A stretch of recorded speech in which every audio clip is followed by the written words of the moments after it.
Olá, amados. Agradeço por você estar mais uma vez nos acompanhando. É sempre um prazer estarmos juntos. Esse tempo que nós estamos vivendo de pandemia, de isolamento social, a gente tem se esforçado bastante para trazer sempre uma mensagem para você, para estarmos juntos, sendo alimentados na palavra de Deus. É, Nós temos gravado vários vídeos, tem sido um exercício, um desafio para cada um de nós. E a gente tem procurado trazer mensagens durante a semana pelo Facebook, pelo Instagram, no nosso canal do YouTube. E o pessoal tem se esforçado muito para fazer essa parte da mídia. É um exercício e um desafio ao mesmo tempo. Queria que você realmente desse o seu like, estivesse nos acompanhando, ajudando a divulgar o trabalho da igreja, para que a gente possa melhor estar fazendo isso com mais alegria e com mais eficácia, alcançando as pessoas que estão distantes e também fortalecendo a elas em Cristo Jesus. Hoje eu queria falar com vocês sobre a questão da intensidade dos sentimentos. A intensidade de viver aquele momento e nós achamos que só nós estamos vivendo aquela situação, que é uma situação única. Normalmente nós temos essa característica de ter uma vida de uma ação pendular. De um lado nós saímos da tristeza e do outro lado nós chegamos na alegria. Nos momentos do meio aqui, entre a tristeza e a alegria, a gente passa esses momentos de tédio, de angústia, até atingir esses momentos de felicidade. Nos momentos de dor, de dificuldade, de pandemia, de angústia, isso se torna mais crítico, mais agudo. E aí nós saímos de depressão até euforia, saímos de sentimentos de complexo de inferioridade aguçados, de síndrome de pânico, até um exagero eufórico, como se nós estivéssemos vivenciando esse momento como um momento único. E eu queria falar um pouco sobre isso, falar um pouco sobre a questão da ascensão. Nós, na quinta-feira, celebramos o dia da Ascensão. É um feriado aqui na Suíça. Eu acho que esse é um feriado que muito poucos compreendem e conhecem o que ele significa. A gente tem esse costume, essa característica de sempre criticar o nosso país, o Brasil, onde nós vivemos, e achamos que só nós temos esses problemas. Mas eu creio que se durante o feriado da Ascensão tivesse uma pesquisa de rua, parasse as pessoas durante a rua e perguntassem: você sabe que feriado é hoje? Você sabe por que esse feriado acontece? O que ele significa realmente? Apesar de ser um país protestante, eu chego a crer que poucas pessoas saberiam responder isso corretamente. Sabe que é um feriado religioso, sabe que é mais um dia de descanso, mas o que ele significa em profundidade fica difícil de compreender. Eu creio que assim a gente começa a entender que cada um de nós temos características que são únicas da nossa cultura, da nossa sociedade, da nossa forma de ser. Durante o feriado da Ascensão, a gente olha as pessoas na rua, tem gente com medo, usando máscara, tem gente que está usando óculos de sol e parece que é um dia comum, normal. Nós temos que entender que o mundo mudou, as características são diferentes e nós vamos viver a partir de agora um novo normal. Como disse uma vez o historiador e filósofo Leandro Carnal, ele falou que a gente espera muito das mudanças depois de momentos dramáticos. E não é verdade. Nem sempre essas mudanças acontecerão como nós imaginamos ou pensamos. É lógico que pela história a gente começa a perceber que houveram grandes mudanças depois de guerra, pandemia, momentos de dor, de angústia, mas isso não é certo de que haverão essas mudanças. E nós temos que entender que não podemos viver um mundo da fantasia, um mundo da euforia, mas entender que nesse processo, em todo este processo, Deus também está trabalhando comigo e com você. Nessa característica da questão da intensificação dos sentimentos, eu li uma matéria essa semana falando sobre a psiquiatria, falando sobre o movimento dos psicólogos ao redor do mundo, e há um sentimento que é expressado nessa matéria de que essa pandemia, esses momentos de dor, de angústia, estão intensificando os sentimentos.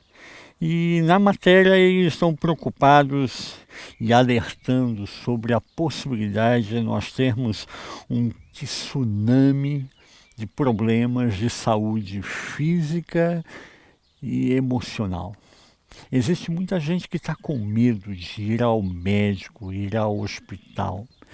Ir a um hospital particular, onde tudo é clean, tudo é perfeito, é uma coisa. Ir a um hospital público e ter que enfrentar fila, ter que enfrentar as adversidades é outra bem diferente.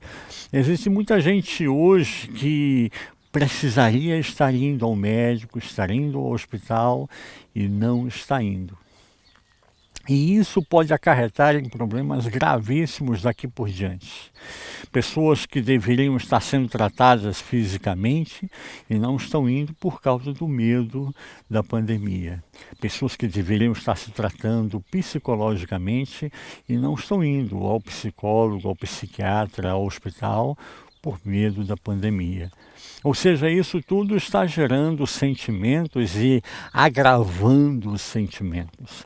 Está aumentando esse turbilhão de emoções e está gerando uma complexidade que a gente não sabe ainda muito bem aonde vai redundar. Mas é fato de que muitas pessoas precisam voltar a tentar experimentar essa nova normalidade. Eu gosto muito da ideia do patchwork. A gente, como pastor, vira e mexe, nós temos que estar diante de situações em que nós fazemos encontro de mulheres, reunião de mulheres, e lá vai o pastor, é chamado para estar falando no grupo de mulheres, num trabalho social, num trabalho artesanal. E quando eu me deparei com um desses trabalhos de mulheres, o trabalho do patchwork, eu achei uma coisa fantástica. Patchwork em inglês, né? A gente está acostumado a falar em português, colcha de retalhos. O que é uma colcha de retalhos? São pedaços de pano que já não servem mais para nada, um pedaço da perna de uma calça, ou um pedaço de um pano, de uma toalha, de uma cortina, de algo que foi feito, costurado e sobrou um pedaço pequeno, já não dá mais para ser utilizado. E esses pequenos pedaços são cortados do mesmo tamanho e depois costurados e cuidadosamente planificados, fazendo uma colcha de retalhos. E é interessante essa visão porque normalmente são panos que já não serviriam. E esses panos, isoladamente falando, eles na verdade seriam até mesmo estranhos, muito fortes as cores, ou muito forte aquilo que eles estão tentando passar, expressando artisticamente, mas quando combinados, se torna um material fantástico. No Brasil nós temos muito isso, essa coisa do artesanato, a colcha de retalhos, tem o fuxico. Fuxico são pequenos pedaços de pano que são costurados de forma redonda e depois são juntos, fazendo uma grande colcha, alguma coisa feita com fuxico. Hoje no Brasil se faz blusa, se faz uma série de coisas com fuxico, que também é a mesma ideia da colcha de retalhos. Eu imagino que a nossa vida ela passa por esse processo que expressa a colcha de retalhos, o patchwork, o fuxico. Isoladamente, você vai ter momentos difíceis, complicados, que de repente as matizes, as cores vão expressar muita dor ali. Mas esses processos somados a momentos de alegria, momentos de calmaria, momentos de tranquilidade, momentos de paz, vão gerar em nós a beleza da vida, a beleza dessa colcha de retalhos. Eu e você somos chamadas a viver essa colcha de retalhos e entender que cada momento ele vai passar. Seja ele de alegria, de euforia, ou seja ele de tristeza, de depressão, cada um desses momentos irá passar. E pensando sobre isso, eu pensei em trabalharmos o texto de Atos Apóstolos, falar sobre a questão da ascensão.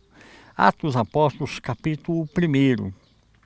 Atos, capítulo 1, do versículo 1 ao versículo 12, diz assim: Fiz o primeiro tratado, ó Teófilo, acerca de tudo quanto Jesus começou a fazer e ensinar, até o dia em que foi levado para cima, depois de haver dado o mandamento pelo Espírito Santo aos apóstolos que escolhera, aos quais também, depois de haver padecido, se apresentou vivo, com muitas provas infalíveis, aparecendo-lhes por espaço de 40 dias, e lhes falando das coisas concernentes ao reino de Deus. Estando com eles, ordenou-lhes que não se ausentassem de Jerusalém, mas que esperassem a promessa do Pai, a qual disse ele, Jesus, de mim ouviste. Porque, na verdade, João batizou com água, mas vós sereis batizados no Espírito Santo dentro de poucos dias. Aqueles, pois, que se haviam reunido, perguntavam-lhe, dizendo: Senhor, é nesse tempo que restauras o reino de Israel? Respondeu-lhes então Jesus: A vós não vos compete saber os tempos ou as épocas que o Pai reservou para a sua própria autoridade. Mas recebereis poder ao descer sobre vós o Espírito Santo, e ser-me-eis testemunhas tanto em Jerusalém como em toda a Judéia e Samaria, e até os confins da terra.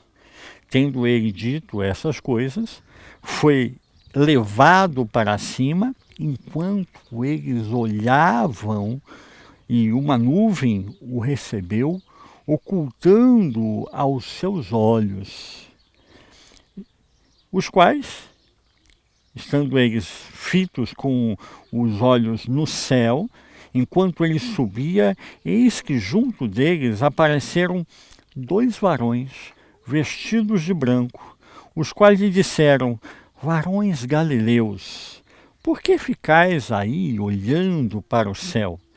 Esse Jesus, que dentre vós foi levado para o céu, há de vir assim como para o céu o vistes ir.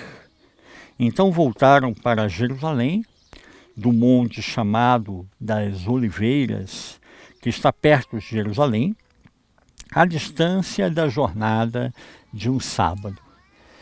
Esse texto nos fala especificamente sobre a ascensão de Jesus. Esse feriado que é celebrado aqui na Suíça, ele vem marcar justamente esse momento, 40 dias depois da Páscoa. Jesus esteve presente com os apóstolos por 40 dias, uma quarentena. Jesus esteve ali trabalhando com os seus apóstolos, embora já tenham sido trabalhados, embora já tenham sido edificados, agora eu entendo que são os últimos 40 dias que Jesus quer dar os retoques finais. Esse texto é fantástico, é belíssimo. Nós podemos imaginar esses 40 dias com Jesus, 40 dias com aquele que ressuscitou, que venceu a morte. Imaginem só, estar lado a lado com o Messias, depois de ter vencido a morte, depois de ter vencido todas essas dificuldades. Nós podemos pensar aqui sobre as angústias que eles tinham e estão sendo trabalhadas. Nós podemos pensar aqui os medos, medo da morte. O que acontece depois da morte? Existe paraíso? Como é o paraíso? Como é do outro lado? Conte para nós um pouco de como é depois que nós morrermos, o que vai acontecer.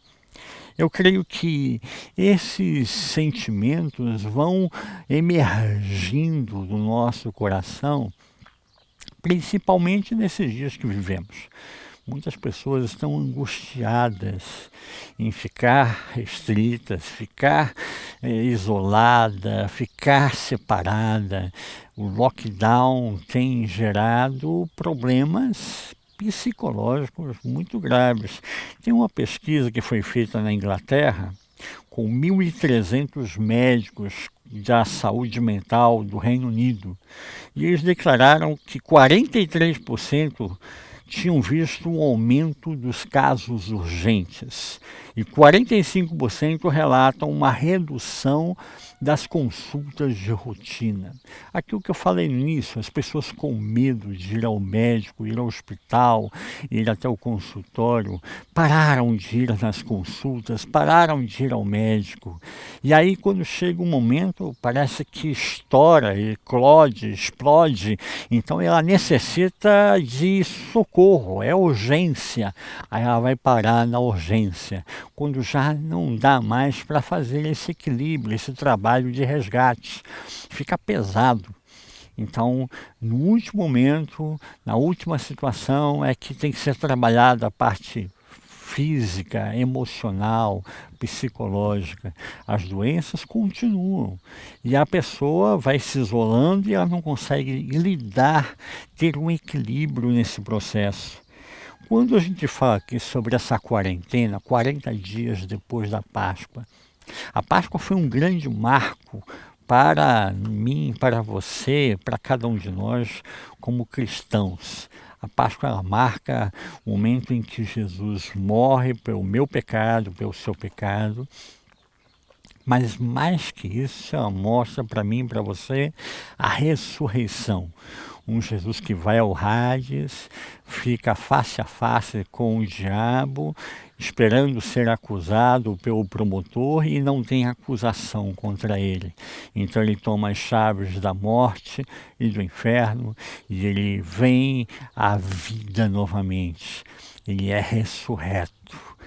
E nesse momento do dia da Ascensão, que nós celebramos na quinta-feira, é o grande momento então que Jesus está dando as suas últimas palavras, as palavras finais, e ele está partindo. Ele vai ficar à direita de Deus Pai, advogando por mim, por você, pelos nossos pecados. E nessa caminhada, então, nós vimos esse processo da quarentena. Nem toda quarentena é ruim. Imagino eu esses 40 dias com Jesus. Não é somente a questão de falar com Jesus que venceu a morte. Lázaro também tinha vencido a morte. Mas imagine comigo falar com um Jesus ressurreto, que tem um corpo glorificado, que as portas estão fechadas, as janelas estão fechadas e de repente ele se faz presente, atravessa paredes. Não há mais obstáculos que possam impedir ao Cristo ressurreto. É esse Jesus que deve ter impactado o coração dos apóstolos durante 40 dias. Eu imagino esse momento que vem trabalhar comigo e com você as nossas necessidades. As necessidades que tiveram os discípulos, que tiveram os apóstolos, eu e você também temos. Nós também precisamos desse Cristo ressurreto, que vem, rompe as barreiras, que já não há mais obstáculos para estar presente comigo e com você. Mas Jesus, no dia da ascensão, ele fala, fica em Jerusalém, até que do alto sejais revestidos. Ficar em Jerusalém depois do dia da ascensão. O texto diz que não muito depois desses dias, né?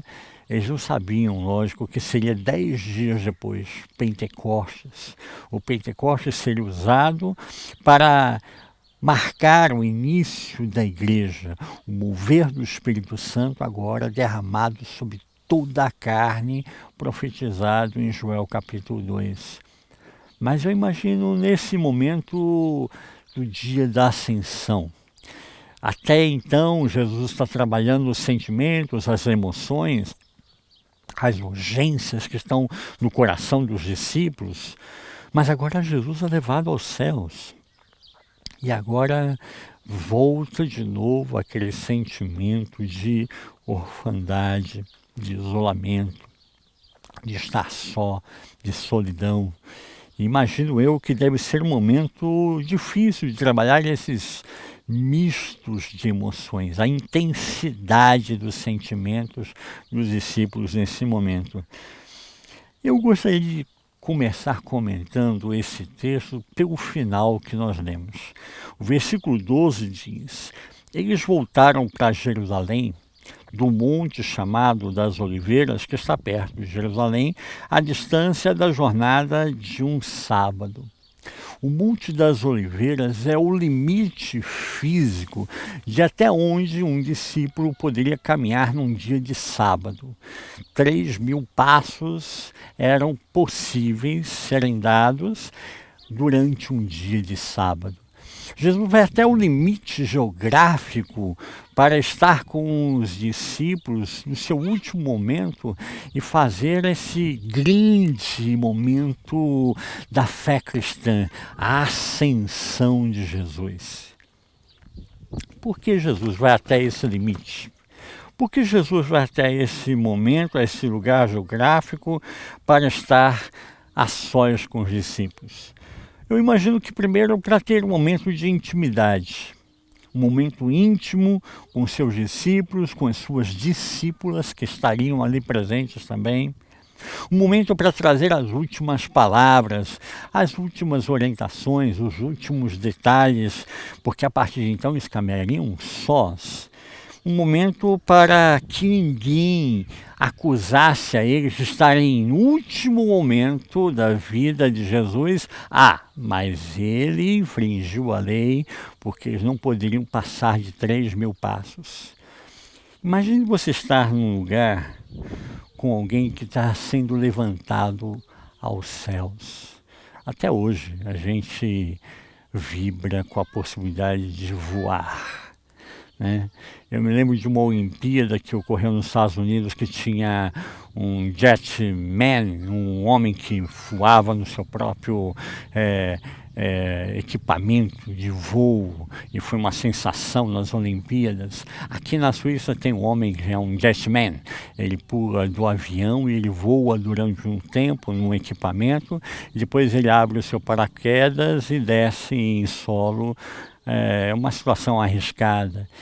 Mas imagine você estar num lugar isolado. Eu fui até esse local, que é o local da Ascensão, perto de Jerusalém. Hoje existe uma pequenina capelinha ali para marcar o local onde provavelmente Jesus fez essa ascensão aos céus.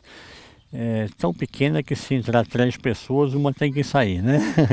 Mas é um lugar realmente fantástico, porque está no alto e você vê as outras 2 montanhas, você vê Jerusalém, você tem uma visão ampla de tudo. E eu imagino estar ali naquele momento com Jesus, Jesus sendo arrebatado aos céus, levantando, subindo. Até hoje causa sensação essa visão do Jetman. Imagine Jesus há 2000 anos atrás sendo levantado aos céus. Mas Jesus não quer ser a sensação. Jesus não quer causar uma grande euforia no sentimento e trabalhar com essas questões das pessoas. Jesus vem para nos trazer paz, para nos fortalecer.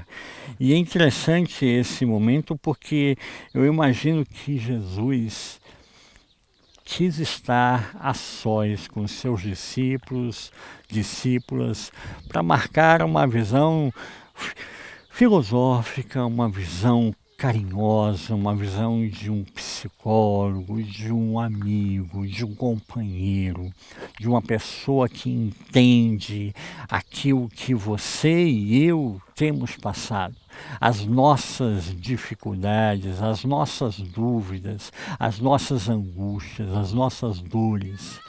Ele mesmo acaba dizendo para mim, para você, que o desejo dele era estar conosco.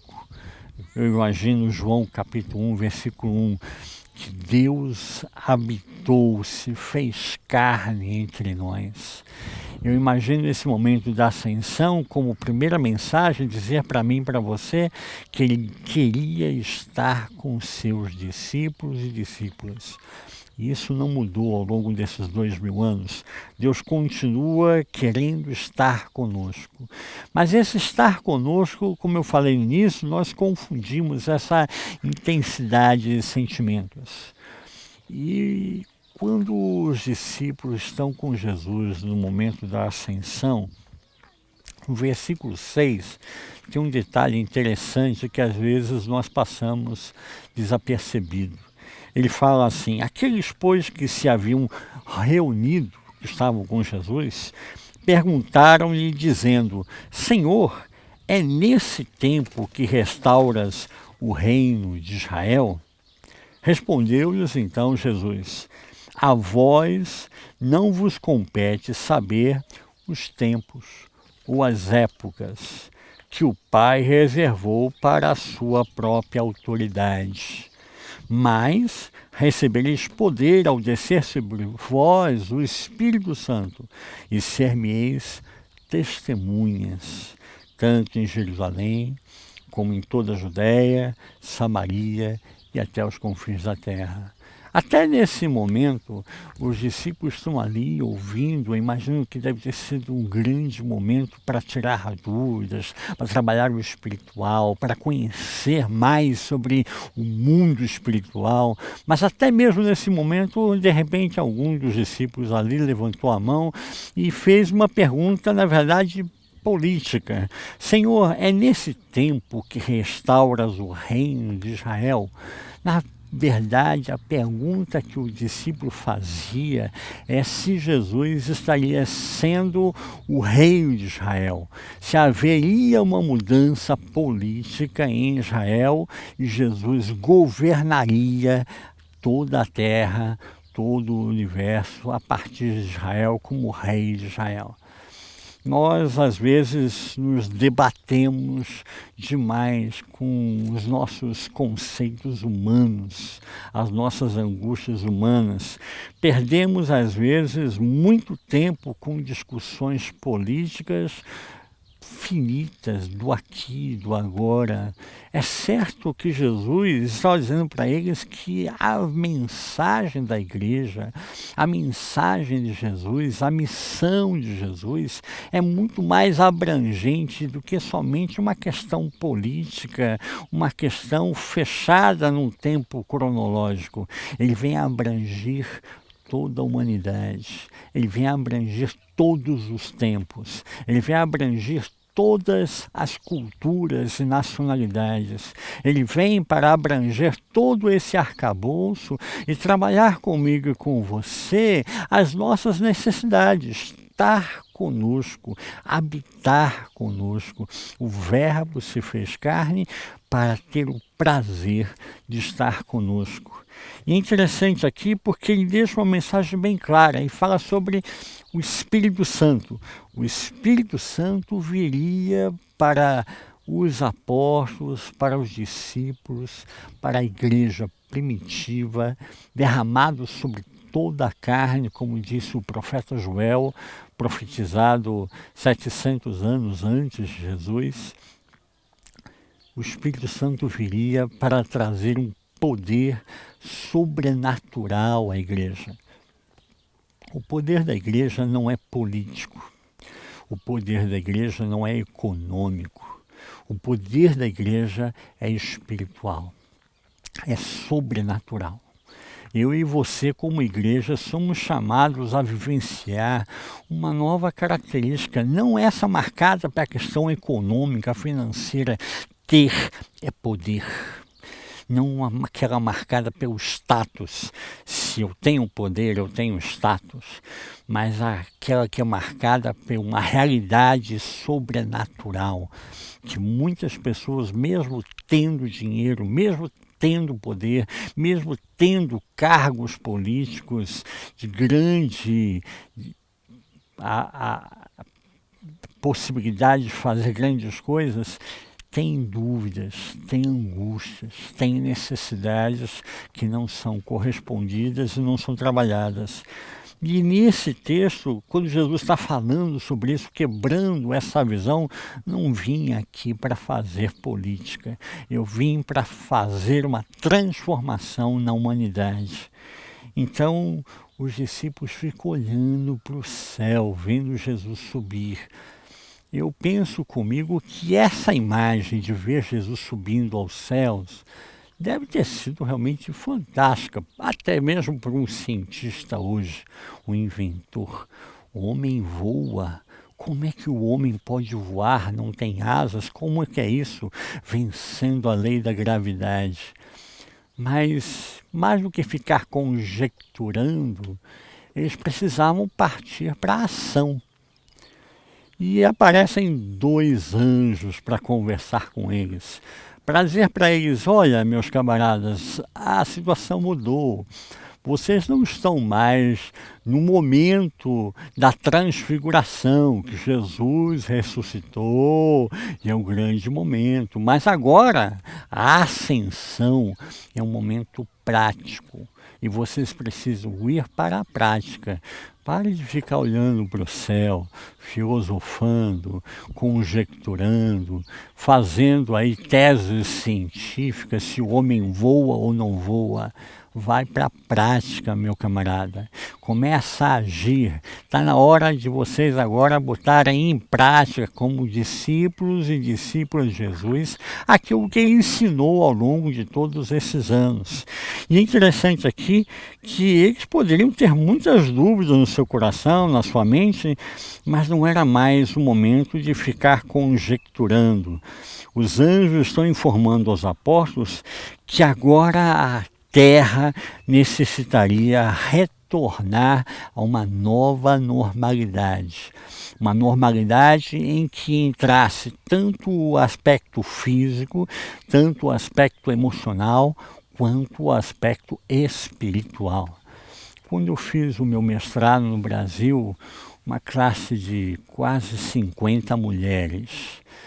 E eu era o único pastor e tinha mais um outro rapaz comigo.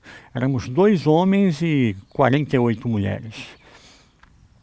Ao longo do mestrado a gente foi se apresentando, falando quem nós éramos, o que fazíamos.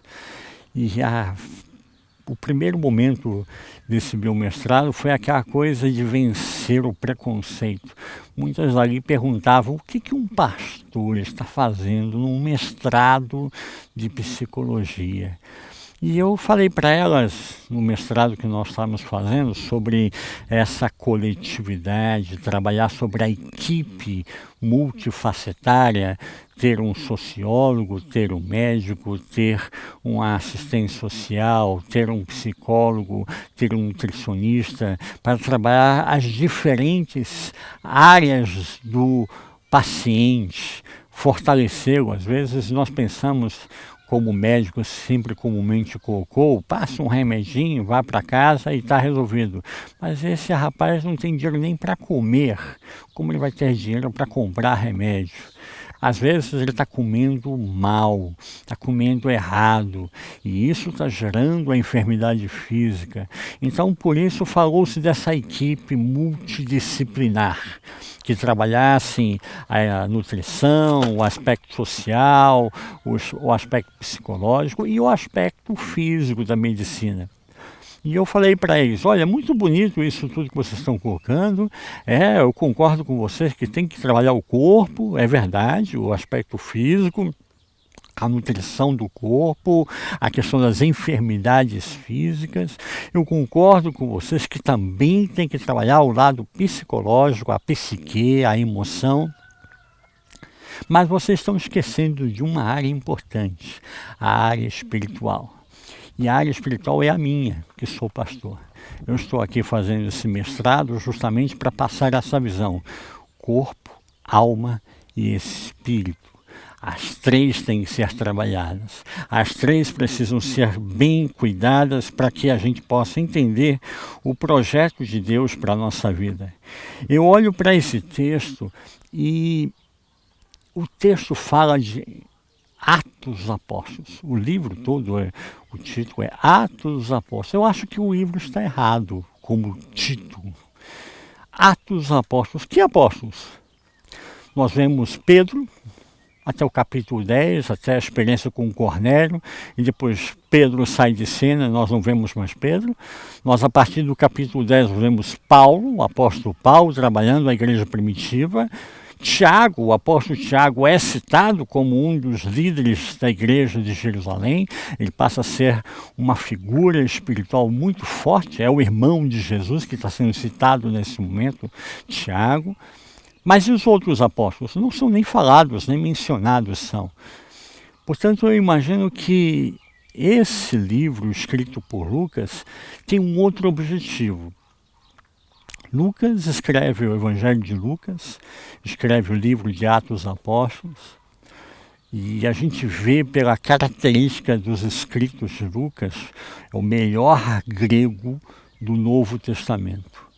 Lucas escreve muito bem, ele é um médico, uma pessoa que tem conhecimento, tem estudo, tem essa capacidade de escrever bem, escreve corretamente. É uma pessoa minuciosa, detalhista, nos dá detalhes históricos ao longo do Evangelho de Lucas e o livro de Atos dos Apóstolos. Mas a preocupação de Lucas não é fazer história. Lucas não fala sobre o movimento das igrejas primitivas do primeiro século. Lucas não nos fala sobre a decadência do Império Romano. Lucas não nos fala do momento, provavelmente Lucas e Atos Apóstolos, que um é consequência do outro, provavelmente Atos Apóstolos terminou de ser escrito no ano 62, 65 depois de Cristo. No ano 70 temos a queda de Jerusalém.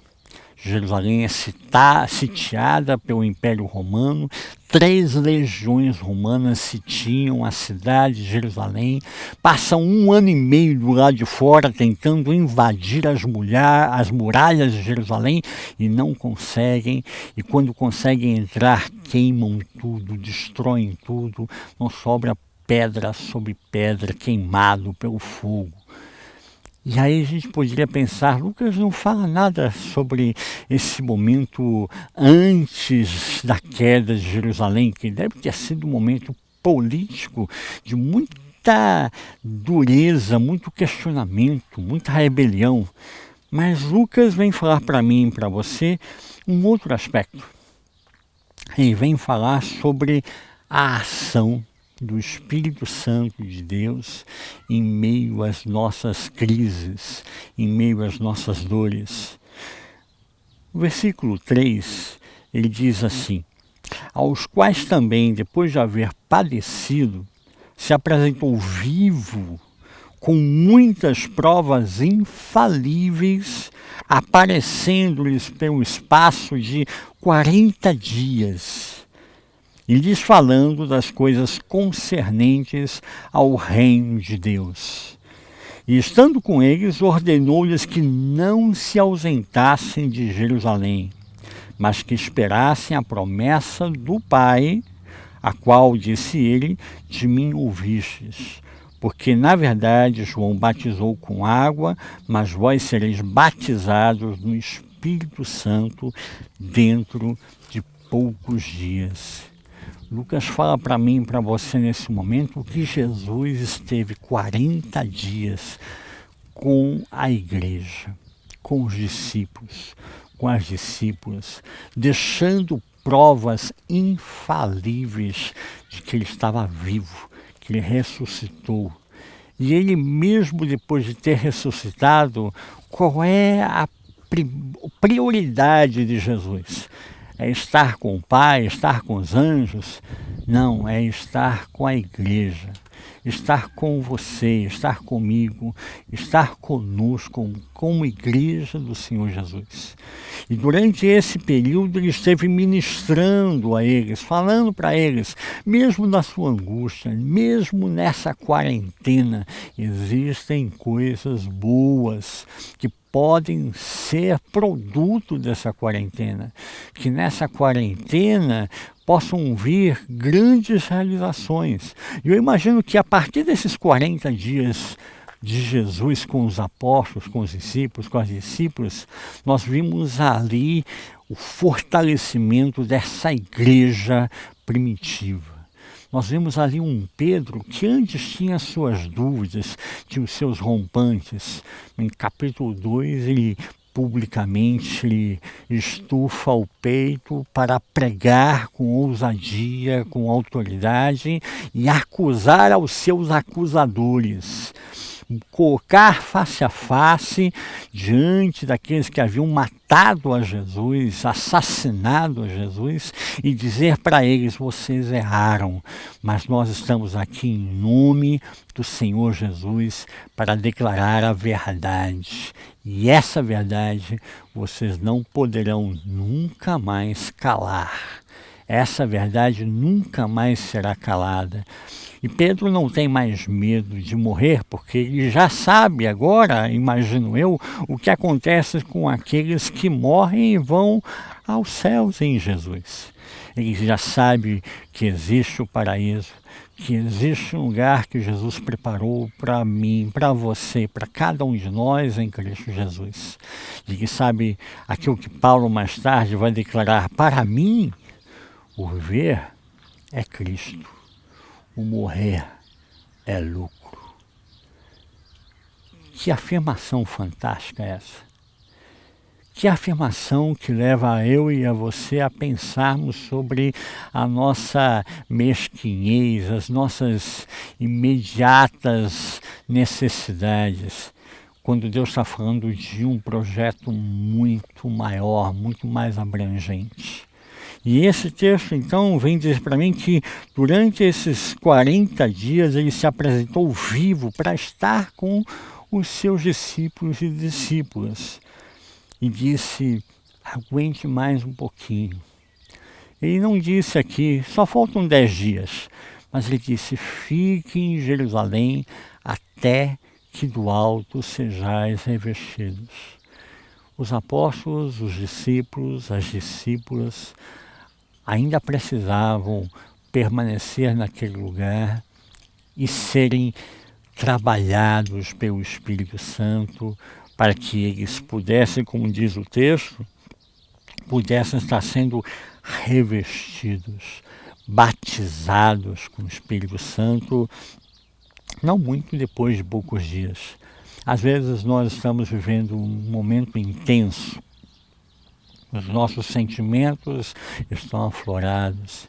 E temos a tendência, como eu disse no início, de achar que só nós estamos passando por aquilo. Quando ganhamos um prêmio, achamos que só nós somos capazes e só nós tivemos aquela oportunidade de ter um prêmio. Provavelmente esse prêmio que a pessoa recebeu é dado todo ano a uma pessoa e é todo ano escolhida uma nova pessoa para estar em evidência. Às vezes, quando passamos por um momento de dor, de intensidade dessa dor, como uma enfermidade, um problema emocional, um problema da família, um problema de saúde, de doença, uma morte, nós estamos vendo milhares, centenas de milhares de mortes estão acontecendo todos os dias. E às vezes nós pensamos que só nós passamos por isso. Mas não é verdade. Milhares de pessoas ao redor do mundo estão passando pela mesma circunstância. Difícil, dolorosa. Mas acima de tudo, eu vejo nesse texto da Ascensão que Jesus está dizendo para mim e para você: eu vou aos céus, mas não vos deixarei órfãos.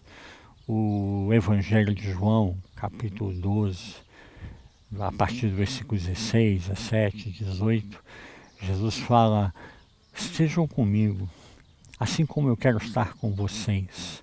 Não tenho medo, não tenho angústia, não tenho medo de viver, mesmo que as circunstâncias sejam adversas, difíceis. Eu não vos deixareis órfãos. Não vou deixar você sozinho na sua dor. Eu estou contigo.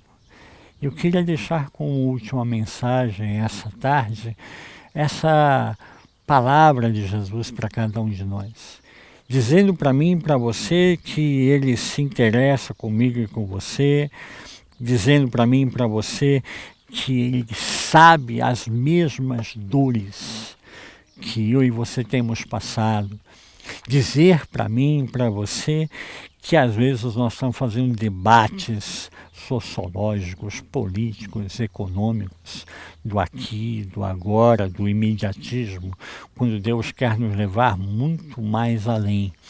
Essa pandemia vai passar. Essas lutas que você está vivendo hoje vão passar. Seja no seu casamento, seja na sua situação econômica, seja na sua saúde. Isso vai passar. E Deus está com você. Deus não te abandona. Assim como Ele não abandonou os discípulos, e mesmo no dia da ascensão, Ele deixou claro: não vos deixarei órfãos. Assim também Jesus está dizendo para mim e para você, que Ele conhece o meu e o seu limite. E Ele conhece as nossas necessidades de proteção. E por conhecer exatamente o meu e o seu limite, as nossas necessidades, é que Ele se faz presente. Deus habitou entre vós e se fez carne. E Ele continua se fazendo carne comigo e com você. Eu queria ter um momento de oração com você, que Deus esteja falando no teu coração. E que você possa pensar nesse dia da ascensão, não como um calendário de um feriado somente, não como um feriado religioso, não somente como mais um dia sem muito significado, mas um dia que marque claramente para mim, para você, que Jesus está presente. É o dia da ascensão. Fisicamente, nós poderíamos pensar que Ele não estaria mais presente, mas pelo contrário, Jesus tem um corpo transfigurado, que rompe barreiras, que atravessa paredes, e que se faz presente na história, no meu e no seu caminhar diário. Que nós possamos guardar esse momento como um momento que é um marco para nós, como igreja do Senhor. Que Jesus sobe, mas Ele voltará. Ele voltará para buscar a nós como igreja do Senhor Jesus. Eu queria convidar você a, talvez você nunca entregou o seu coração para Jesus, fazer essa entrega agora. Ou talvez você diga, mas eu já estou há 20, há 30 anos na igreja, eu já entreguei o meu coração para Jesus. Entrega de novo, faz isso de novo. Entrega os teus sentimentos, as suas emoções para Jesus. Declara para Jesus hoje: eu quero entregar de novo o meu coração para ti. Eu quero colocar a minha casa, a minha família, os meus filhos, os meus netos, a minha esposa, o meu esposo. Eu quero colocar isso tudo diante do altar de Deus. Você que é homem, às vezes há um sentimento de que você deve ter a última palavra. Confie em Jesus e deixe Jesus ter a última palavra na sua vida. Você que é mulher, às vezes você sente uma cobrança muito grande, mas deixe que Jesus te capacite, te fortaleça. Você que é filho, você que é filha, creia. Jesus quer estar com você para te renovar, te fortalecer em Cristo Jesus. Feche os seus olhos, quero orar com você. Pai, eu quero te agradecer por esse momento único, precioso, na vida dessa família, Pai. Esteja, Deus, nesse momento com esse teu filho, aonde quer que ele esteja, em casa, no trabalho, no carro, no transporte, num lugar separado. Ali, ó Deus, esteja a tua mão sobre a vida desse teu filho, dessa tua filha, para transformá-lo, para renová-lo e para fortalecê-lo em Cristo Jesus. Que o teu Espírito Santo venha sobre a vida dele agora. Seja derramada a unção do teu Espírito Santo sobre a vida desse teu filho, dessa tua filha, como igreja do Senhor. Não uma igreja de homens, uma igreja instituição, uma igreja marcada por filosofias e teologias, mas uma igreja que expressa na prática as ações e a visão de Jesus. Que ele possa ser uma testemunha viva do reino de Deus, testemunha viva do impacto do Espírito Santo de Deus que habita em nós. Seja com ele assim como tu tens sido comigo, seja com cada um de nós essa tarde, em Cristo Jesus. Eu oro e te agradeço. Amém. Deus te abençoe, fique na paz, tenha uma boa semana com Jesus. Esteja nos acompanhando nas nossas mídias sociais, o canal do YouTube, o Instagram, o Facebook. Toda quarta-feira nós colocamos um salmo para fortalecer a caminhada de cada semana. Esteja nos acompanhando, dê o seu like aí e nos ajude a divulgar e a evangelizar em Cristo Jesus. Fique na paz, Deus te abençoe.